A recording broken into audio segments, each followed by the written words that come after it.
हमारे शादी की तैयारियां चल रही हैं।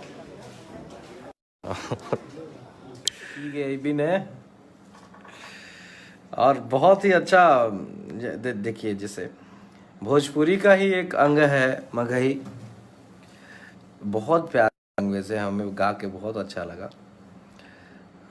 Ramesh Kumar Rai, Shishupal S, you are the best singer in the Bhojpuri. Hashim Raja, आपको बहुत बहुत धन्यवाद भाई। Devendra Sinha, good night. अच्छा देखिए, बहुत सारे लोग गुड नाइट बोल रहे हैं, और हम लोगों का शेड्यूल क्या होता है कि सुबह से हम शूट कर रहे हैं, काम कर रहे हैं, और आज जो है हमारे शादी का सीन है।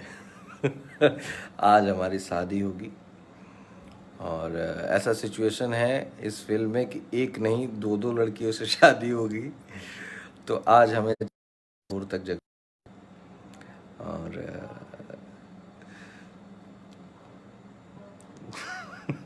अब इस शादी के मैटर पे क्या करें। आज हम लोग इस फिल्म में हल्दी कुमकुम में शादी का सीन है। आप लोगों को नीचे का मैं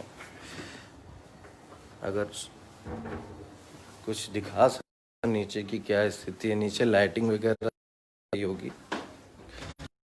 ये देखिए, मैं बैक कैमरा करता हूँ, ये नीचे हम लोग को शूट करना है अभी।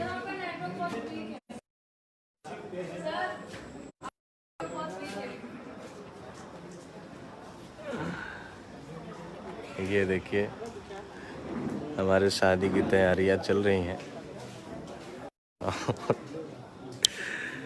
कुछ देर में